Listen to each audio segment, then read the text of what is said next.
মাননীয় সাংসদ শ্রী মুকুল রায় আমাকে অ্যাফিডেভিটে সই করালেন, কোর্টের কাছে আমি সই করলাম, একটা অঙ্গীকার নিলাম। কিন্তু ওইখানে ছোট ছোট করে যা লেখা আমি তো সব পড়ে দেখিনি, কিন্তু নিশ্চয়ই তাতে একটা অঙ্গীকারের জায়গা ছিল। এর আগে এটা হচ্ছে আমার, ধরুন সরকারি হিসেবে আমার বয়স এখনো 60 হয়নি, মানে 60 হয়নি, বাবা মা 1 বছর কমিয়ে রেখেছিলেন বয়সটা, ছেলে 1 বছর বেশি সরকারি চাকরি করবে বলে।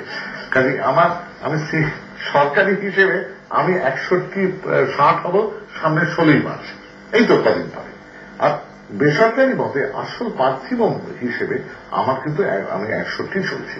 এই যে এতগুলো বছর কিন্তু আমি কোন দলের সদস্য ছিলাম না।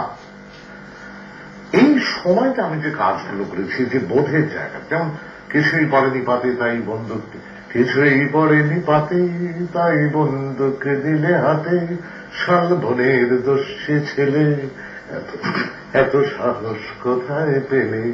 এই যে লিখছি যখন, সেই সমানটাই তো, সেই কবির সমানটাই তো।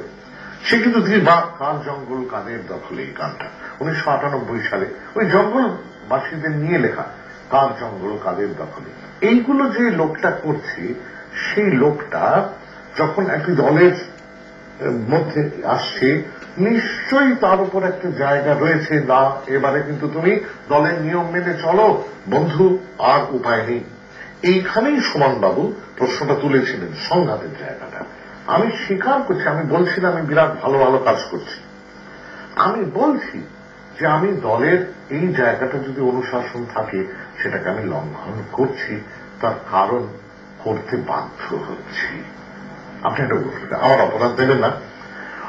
অনেকদিন আগে জার্মানির হাইনরিখ বল, উনি ডি ফেলোরনে এরেডে কাথারিন ব্লুমের হারানো ইজ্জত নামে একটা বই লিখেছিলেন একটা পত্রিকার বিরুদ্ধে, এবং সে বইটির গোড়ায় লেখা ছিল উপন্যাস।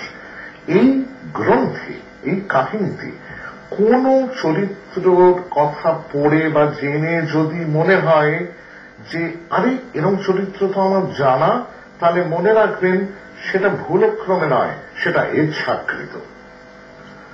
কাজেই লঙ্ঘন অনেক সময় আমি করতে বাধ্য হচ্ছি, সময় আমাকে দিয়ে করাচ্ছে, আমার কিছু করার নেই।